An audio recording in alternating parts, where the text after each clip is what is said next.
It's an honor and a privilege to be here to honor our colleague, Bob. I'm going to give a talk. I'm going to try to stay close to the microphone, but I did warn Leslie that I am a bit of a wanderer. So I do apologize. I'll try to keep my voice audible. My talk today is an introduction to the cognitive science of religion. It's based on a book I wrote called An Introduction to the Cognitive Science of Religion. A basic overview, I'm going to talk about the aims of CSR, the methods of CSR, and finally, the implications of CSR. But first, let's start with a little story. Around the 1990s, a handful of scholars got together. They were more or less independently working on a series of projects concerning religion, and they were united by a dissatisfaction with the current state of affairs in religion.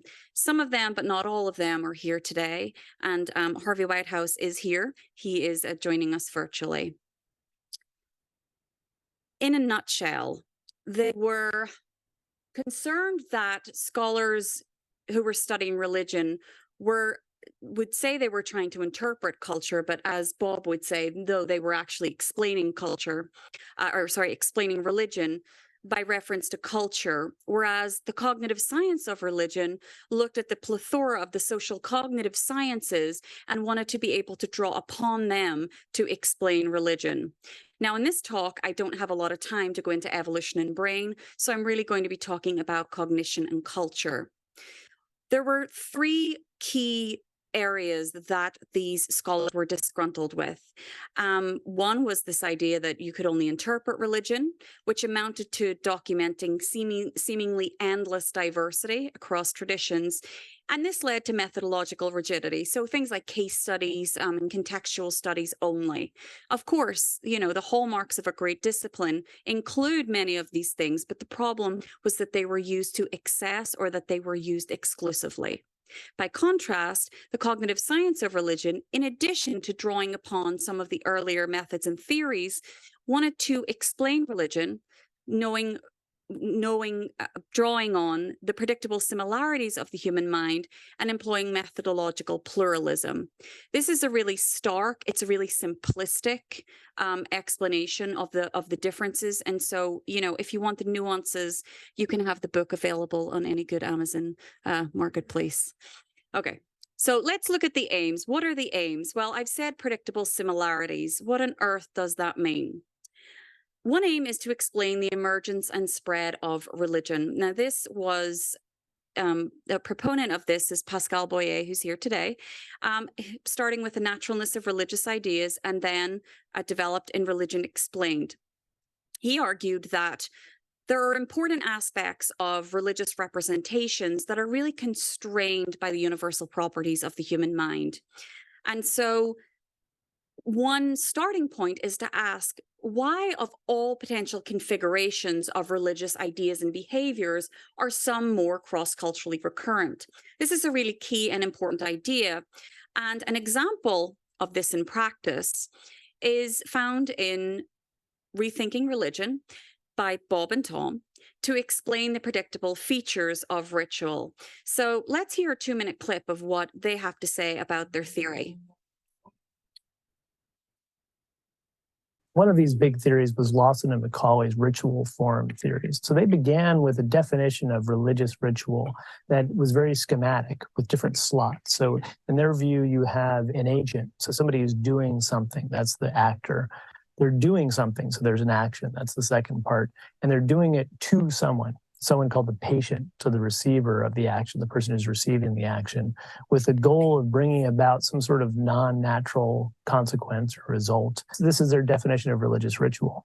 In their view, the regularity in ritual arises from the fact that these you only have these certain slots, and they're going to get filled by different types of entities. The most crucial of these differences is where the supernatural agent's getting slotted in. Is it the actor? Is it the one doing the action? Or is it the patient? Is it the one receiving the action? In their view, this actually accounts for a lot of the diversity of religious ritual. So let's talk now with one of the founders of this theory, Robert McCauley, who will explain how he and Tom Lawson came up with this idea and what the major features of ritual form theory are. The notion was that even if you just have a fairly simple model, is there anything that is different about religious ritual? And Lawson and I decided, at least hypothesized, and sort of ran with that hypothesis, that really the only thing that's different is sort of what kinds of things get inserted in the slots.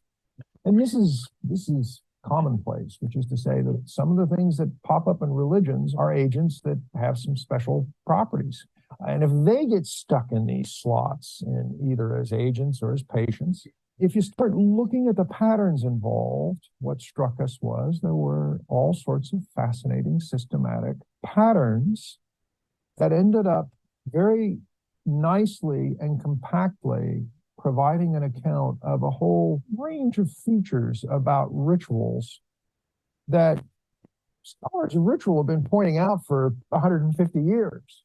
Right? I mean, people will notice, for example, that some rituals are rituals that you sort of do more than once, which is to say some rituals are repeatable rituals, some aren't. Some rituals are reversible rituals, and some aren't. These and a variety of other properties, it seemed to us, sort of sorted out very systematically relative to sort of where, in short, the gods, or derivatively, where sort of the gods' representatives, so to speak, got slotted into these scripts for the actions, for the ritual actions. In short, ritual form matters.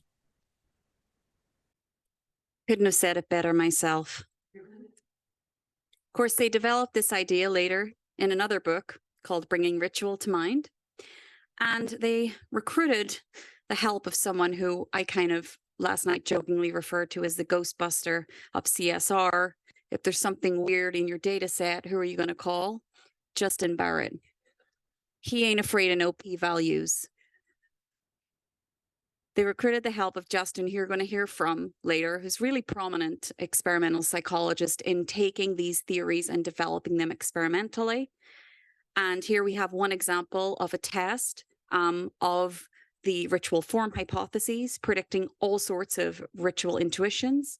And I've given you the citation if you're interested in reading it, but it's a fascinating paper. Oh, bear with me. All right, so let's talk a little bit about intuitive biases.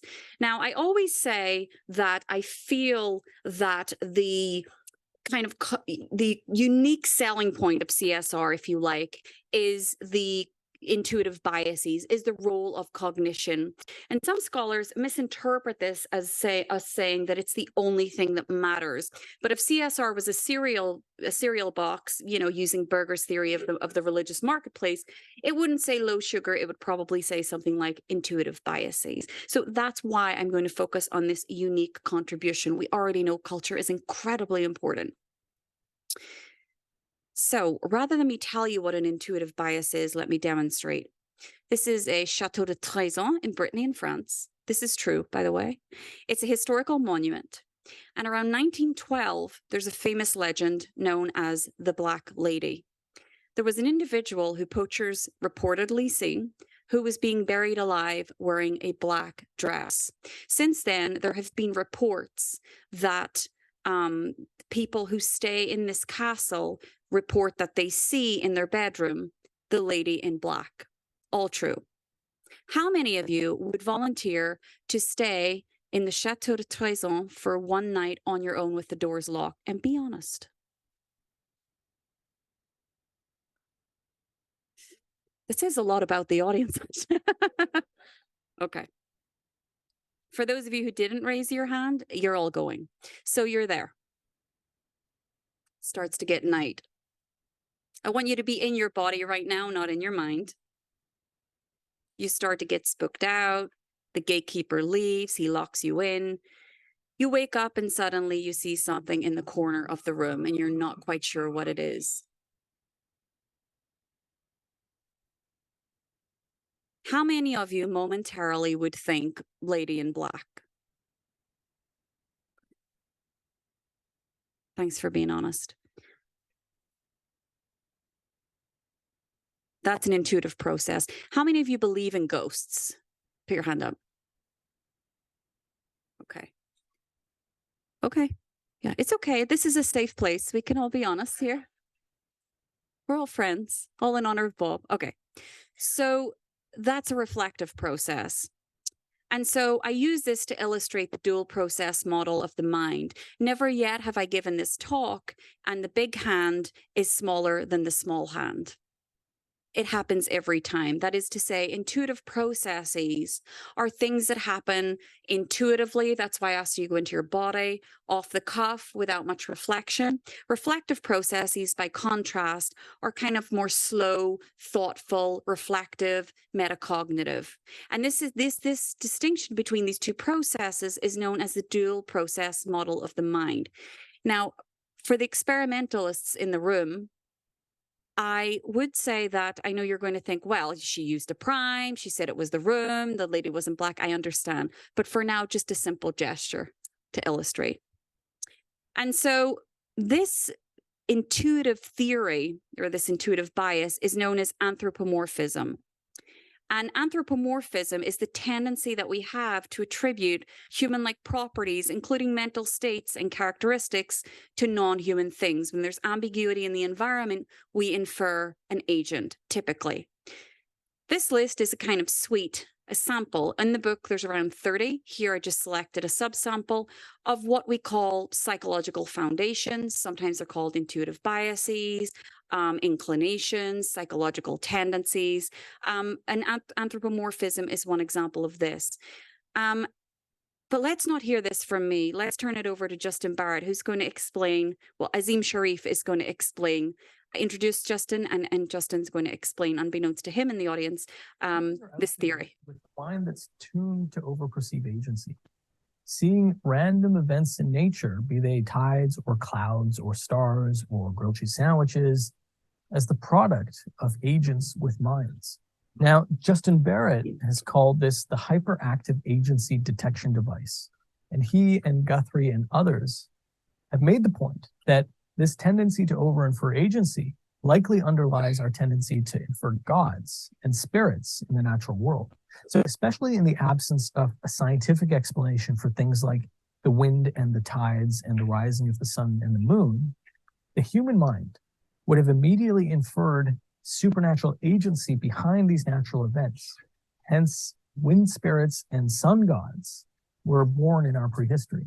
But the hyperactive agency detection device, or the HAD, was only one of a suite of cognitive features that led humans to perceive gods in the world. So now I want to talk about how CSR explains the transmission potential of religious ideas.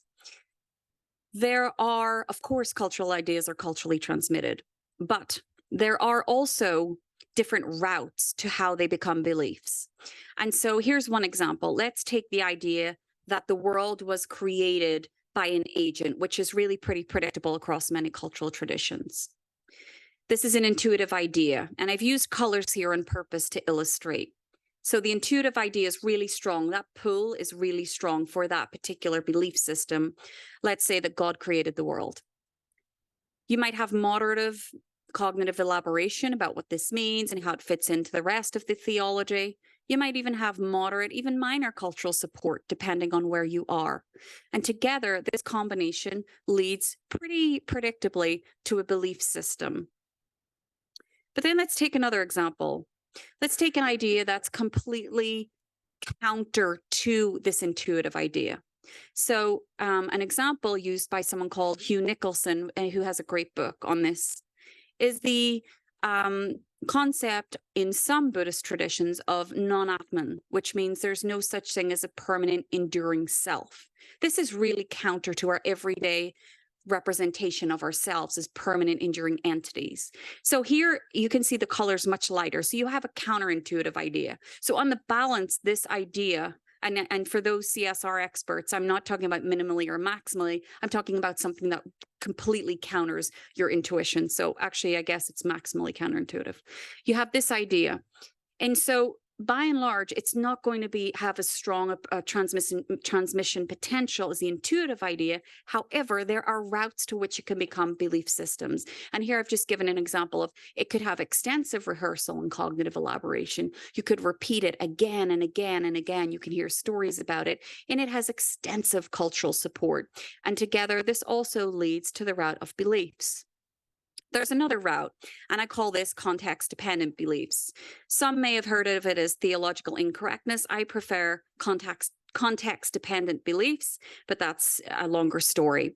So context-dependent beliefs are really beliefs that in one context are typically intuitive, when they're reflective. Let's take, for example, the idea of a non-permanent enduring self. When you ask someone, what do you believe? They can rehearse it, they can recite it.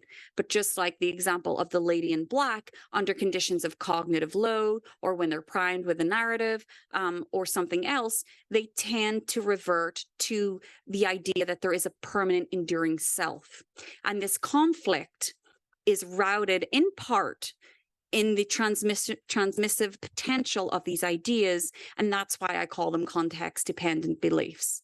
So let's turn it over now, and let's talk a little bit about Emma Cohen's theory about spirit possession. Emma's also in the audience. She's another speaker today. She spent 18 months in an Afro-Brazilian religious cult, and she came back unscathed, assumingly, although it's yet to be proven. We don't know. Still time. So I'm going to explain her theory as simply as I can. When she went into the field, she found that the official traditional teachings there were that the spirit, which is represented here in white, fuses with the person who is possessed, the person in black. And so you kind of get a fusion of both people. So let's say Bob, sorry, Bob, but you're ripe for it because this is your conference, possessed Tom, sorry, Tom. And let's say Bob is really, pays really, this is just a hypothetical, great example to detail, very thoughtful, very thorough, rate of presentations about 4 slides per day, just as an example. And let's say Tom's a little bit more relaxed, right? Hypothetical example, of course. When Tom is possessed, he becomes a little bit more pedantic, right? He pays a little bit more attention to things, right? This is fusion. And this is what Emma beautifully explained was happening in the tradition. This was the official teaching. However, Emma observed through careful ethnography and also talking to people that what actually, how people were reasoning in real time was that the mind was displaced from the host. That is to say that if Bob possessed Tom, Tom's mind went elsewhere. And so Tom suddenly, began to pay attention about things like sentence structure and, commas and things like that. So how do we explain this discrepancy? Of course, knowing the cultural context is incredibly important, which is why Emma spent 18 months there. But she also drew upon one of these psychological foundations known as folk dualism, the idea that perceiving minds as separate and independent from bodies is a normal developing assumption that we all make. Now, all of these have evolutionary explanations that I don't have time to go into. So she wondered whether this was something just culturally specific. So she called Justin Barrett, of course, who came pre-prepared with his experimental toolkit, parachuted in. I tested this theory in Northern Ireland to see, even though these are vastly different cultures, would the same tendency occur? And through a variety of experiments, and again, I'm just showcasing the title, what they found was that displacement was preferred over fusion over and over again. So this provides preliminary support that this idea, at least in 2 cultures, we can say, is recurrent. Now, what about the methods of CSR? I put the title, well, I didn't put the title, that was Pascal, Religion Explained. I put here, Explain Religion. Now, what on earth does that mean? Well, usually about this time in the talk, I look and there's someone who does this, and I know what they're thinking. They're thinking, what do you mean by religion? And what they're looking for is for me and for others to give them a really compact, neat definition of religion, which is really essentially an explanation, like the ones we all learned in our religious studies or anthropology or psychology classes or theology classes. And that's not what I'm going to do here today. And the reason I'm not going to do it is that CSR scholars don't concentrate on proposing a top-down general theory of what constitutes religion. We're more interested in a bottom-up approach where we systematically test and find causal relationships. And so just like this scientific explanation of plants and the kind of necessary conditions that make certain plants, certain types of plants, we're interested in uncovering the different conditions and relationships between aspects of traditions. So there's a kind of formula to this that I'm going to go through quite quickly. You break down aspects that seem to recur across cultures, like the idea of a creator, that the mind is separate from the body, ritualized actions, etc. And then you break them down further according to these underlying cognitive foundations that give rise to them. And those foundations are the examples that I've already given you, like anthropomorphism or folk dualism. And then you try to explain how these recurrent ideas and practices are underpinned by these cognitive foundations, right? So let me unpack that a little bit further. So let's say you're a famous anthropologist and your claim is that, Hi, Pascal. And your claim is that misfortune is something that dealing with misfortune and how to deal with it, how to behave and reason about it, is something that recurs across religious traditions. So you go to Madagascar and you find that the most common explanation there is that the ancestors are punishing us. And then you travel to Louisiana and you find that, in this context, the religious tradition also explains misfortune by God is punishing us. Two very different cultures with very contextually specific practices. But let's apply the fractionation method to this. Here's the suite.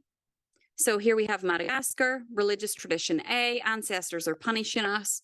You don't have to understand what all these colors mean. Just take it from me that they're this suite of cognitive foundations that we've drawn upon. So these are the cognitive foundations that you can find underpin some of these intuitions. And let's look at Louisiana. Same thing again. Maybe you have maybe you have a suite of some similar, some different cognitive intuitions, but the point is that there's a limited configuration of these intuitive biases. So let's see how it works in practice. Let's explain the configuration of these. So you have this suite of cognitive biases, and then you can see how, when they're assembled in the cultural context and in culturally contingent ways, they look very different. I know this is really simplistic, but the left and the right diagram look really different. And there are really important differences in the cultural context and how you respond to this. But what's key is that if you break them down, you can see that they're both underpinned by very similar kinds of cognitive intuitions. This doesn't mean that CSR doesn't have big theories. There's a theory of modes of religiosity, and one key aspect of this is looking at the mnemonic effects. So how does memory impact ritual behavior? So I'm going to turn it over to Harvey Whitehouse, and he is going to, his theory is going to be explained actually by Ted Slingerland. Another of these early big theories about ritual types was Harvey Whitehouse's modes theory. Now, like Lawson and McCauley's theory, the idea is there are attractors behind the apparent diversity of religious ritual types. There's actually clear categories of rituals.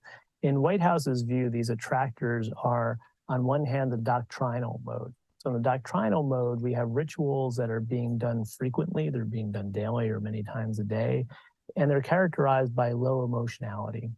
Low affect. You get up, you do this ritual every morning, maybe you do it again in the afternoon and the evening. And this mode of ritual he contrasts with what he calls the imagistic mode. So in the imagistic mode, you've got a lot of emotion. These are typically rituals that are not done very frequently. They're very infrequent, they're special, and they're characterized by high arousal, a lot of emotions involved in these rituals. And in his view, these two different types are having two different functions. So the doctrinal mode is good for getting people to learn things, learn things that you want them to learn. So they're repeating it it constantly. It's a good way to learn theology, so complex theology. This is a way to internalize it. It's a good way to internalize ritual practices in a standardized way. So the doctrinal mode is going to favor centralization and orthodoxy. On the other hand, you have the imagistic mode. So these are these highly arousing, very infrequent rituals. In Whitehouse's early views, that this had really focused on a memory effect, so flashbulb memory, kind of take a snapshot of this moment and we keep it with high fidelity. Now, in his view, this has got a very different function than the doctrinal mode. So what this is doing is binding people together in small groups. This is also going to give rise to what he called spontaneous exegesis. So people have this very powerful experience and they want to explain it, and they're going to start explaining it in any way that seems to make sense to them or their own small group. Maybe they'll debrief and talk about it. So it's a very powerful theory that you've got these two kind of modes that are in a sense in tension with one another. And all religions maybe go through phases where they focus on, they emphasize one over the other.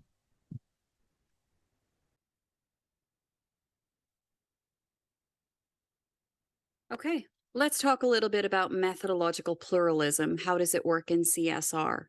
Well, there's the most simplistic way to explain this is that we have a toolkit of methods and theories, and that we use the appropriate tool depending on the question.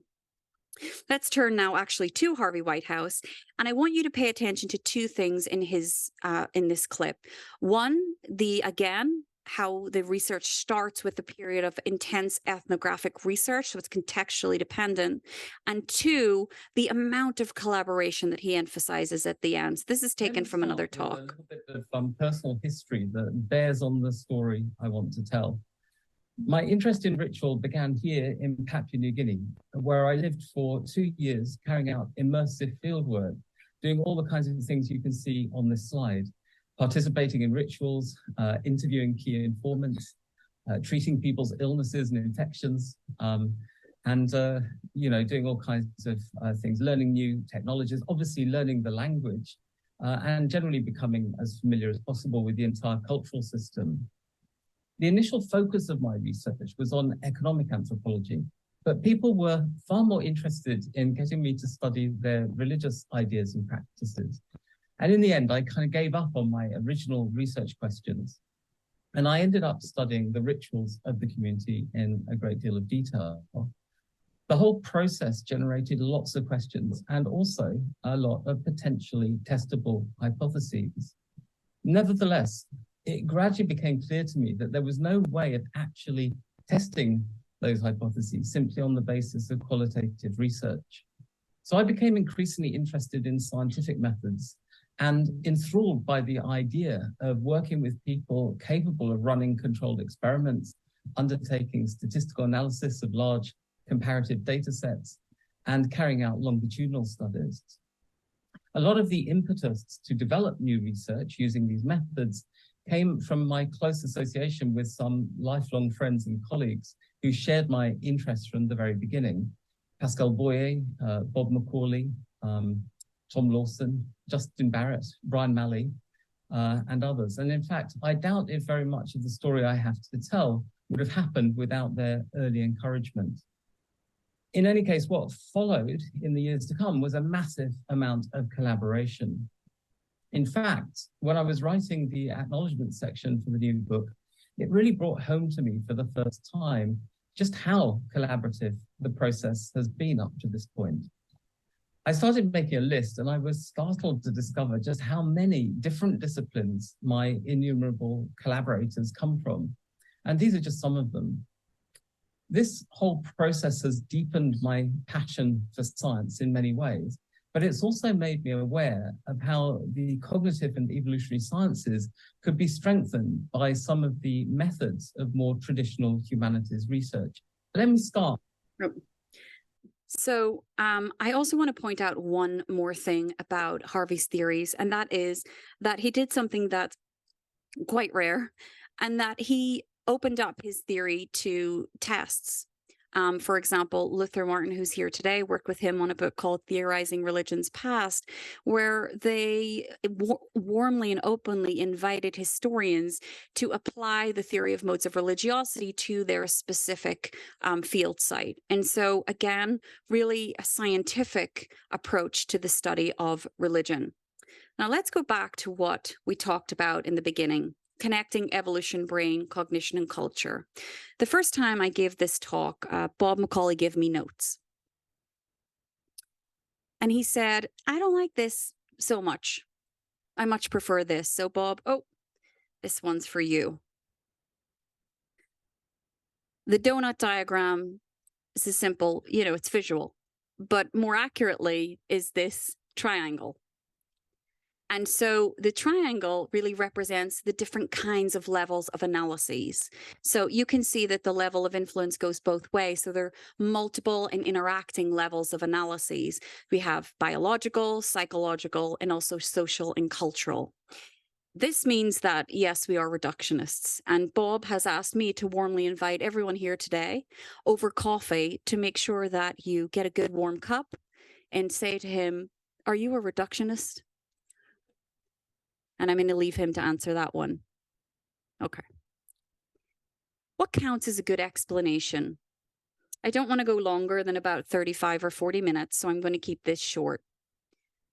Famous biologist Tinnenberg developed, well, this is based on his work, developed a series of questions, and for which these questions are taken together as what counts as a good explanation. So on the left, you can see the object and the kind of explanation. And then you can see how I've taken this framework to apply it to the question of rituals. So for example, in rituals, you can ask at least 4 questions. They're going to be really complementary and give you a comprehensive, not a complete, a comprehensive explanation of rituals. And so now I'm going to turn it over to Dimitris, who is also here today and going to give a talk. And he's going to talk for, unbeknownst to him, 5 minutes this time. And he's going to explain how, drawing on the earlier work of Emil Durkheim, he has included multiple levels of analyses in a single experiment. And so the 2, and he's going to correct me if I'm wrong, levels of analyses that I think in this one study, single study, is really the mechanism. What are the underlying mechanisms? And what's the adaptive significance? So what's the function of ritual? So I want you to hear this, and I want you to pay attention to those 2 questions. And this one's a little longer. It's 4 minutes. So here we are. Asking people why they perform these rituals, the most common answer is, I don't know. That's what we do. Our fathers have done this, our grandfathers have done this, and their grandfathers before them. So this is just our tradition. But they also refer to a sense of identity. These rituals are fundamental to their personal, their collective identity.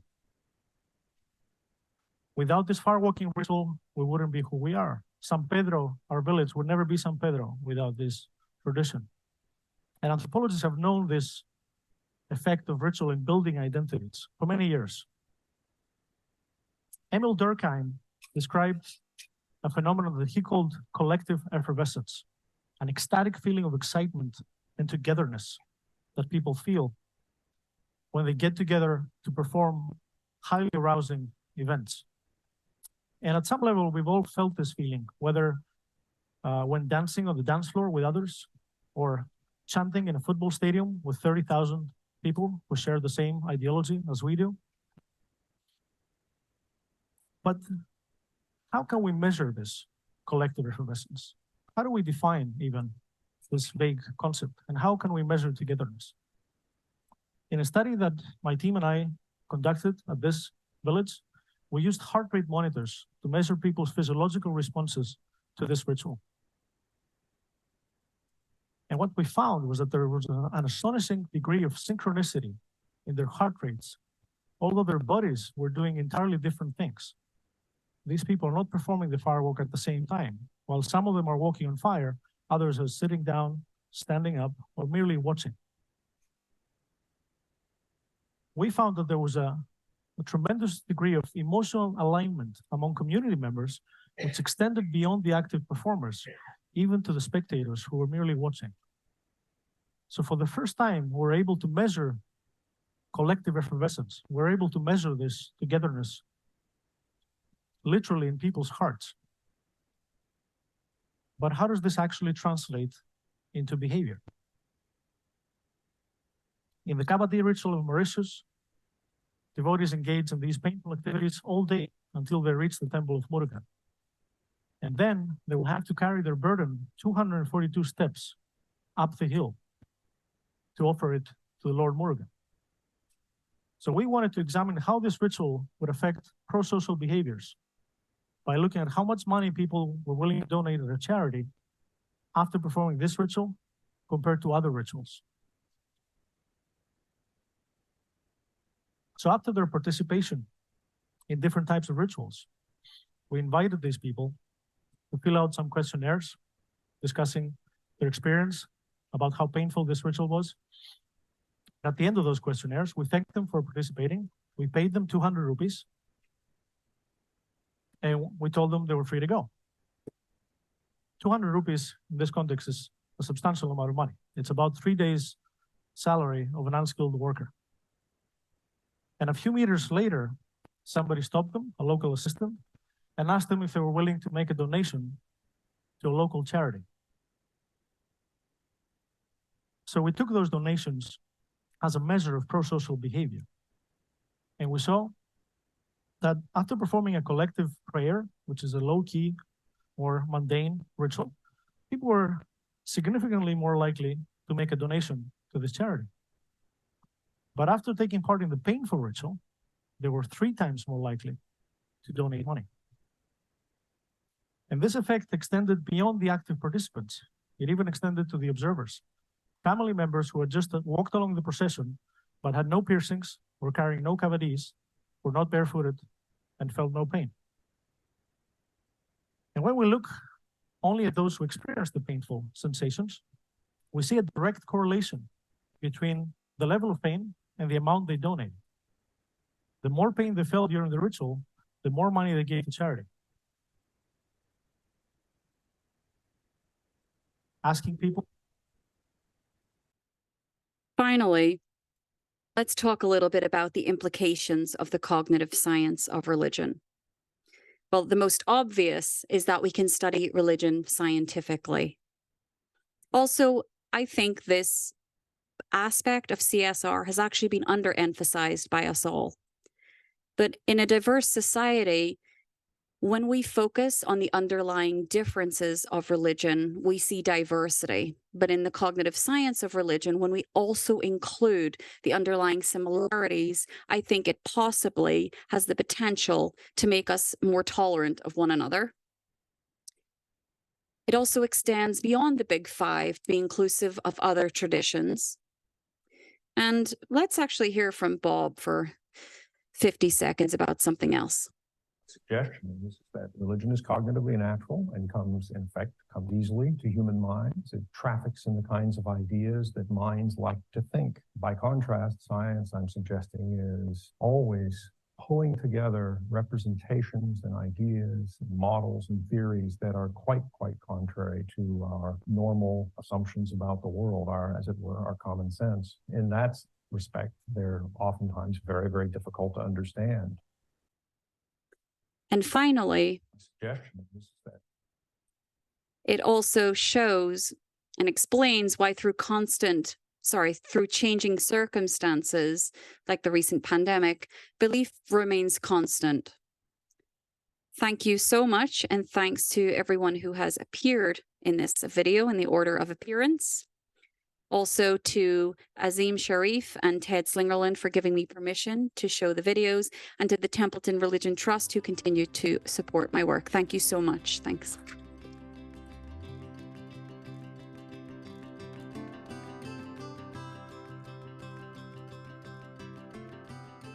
Well, you know, in my personal experience, Bob and Tom's theory really set the stage for us to look at how there are systematic, there's systematic similarities that you can find, and some of them are so, they're pretty obvious, but we just haven't systematically studied them, right?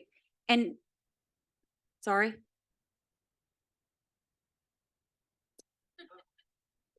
Thanks, Bob. Always rely on Bob to keep me right. Thanks, Bob. Not like the time you give a talk in CSUN and the microphone went dead. Do you remember? I thought you were going to kill me. Okay. Thank you. So once you understand that there are predictable and recurrent similarities, you step back and you look at the data and you see what recurrent themes there are.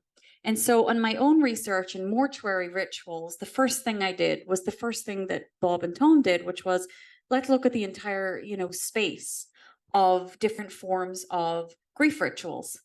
And so we did a cross-cultural survey. And we found that there were indeed recurrent themes in grief rituals. For example, the body is present in 98% of cultures. There's close contact with the body in 98% of cultures.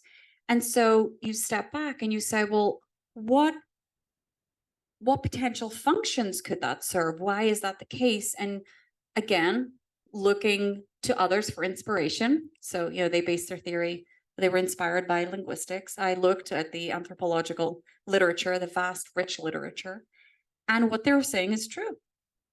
There are functions, and one function I proposed is to serve as a kind of cue that the person had died. And so we developed a cognitive theory about what actually happens in terms of your representation when you see someone who is dead, non-agentive. We don't have the cognitive equipment for that, right? And then we developed a series of naturalistic studies to test this theory. So in a sense, we started with observation, Bob and Tom. We looked at what was out there, like Bob and Tom. We drew on other theories, like Bob and Tom. And we developed, a series of studies to test the theories that we had, like Bob and Tom. So I think on two levels, Bob's really influenced my work. One is it is really revolutionary to take a structure and show that this structure exists in all people. It's really revolutionary. And then to inspire students like me, then take that and try to do what they did with another domain, right? With grief rituals. It provides a framework and it gives students and people confidence that the scientific study of religion has a place. And I was appointed the first professor in the cognitive science of religion in the United States. And that would never have happened had it not been for Bob and Tom's work, quite simply, and for the others who contributed. And so thank you for giving me a career, for paying my salary. And I can't say thanks enough. Dimitris? Okay. Yeah. Okay. It's like Jeremy Kyle. Do you have that? And this is related to something I've often discussed with Luther and Don. And it's about the legacy of CSR. Now, some of us are more optimistic, others tend to be more grumpy about it. I want to see what your take is. Most of the people who built this field are in this room. Many of them are in this room. You're one of them. Decades later, how do you feel about the direction that things have taken? Do you think CSR has achieved what you were hoping to achieve when you were starting this field?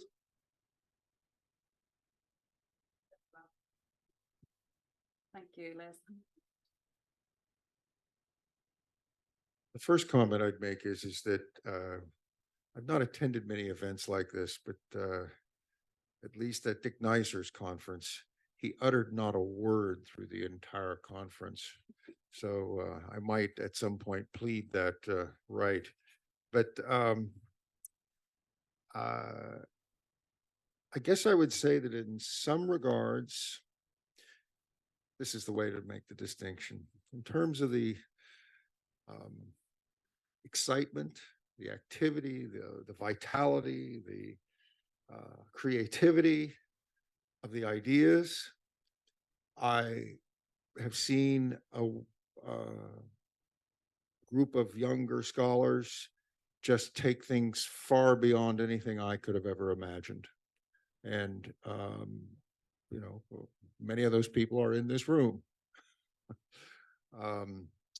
Institutionally, I'm afraid that I guess it seems to me that we are burdened by what is a pervasive burden in the academic world, which is that whenever you undertake genuinely interdisciplinary and multidisciplinary kinds of research,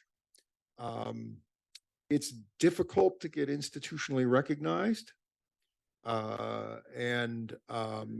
Thankfully, here at Emory, you know, a dean and, well, a group of faculty were interested in sort of having a cognitive science center here at Emory.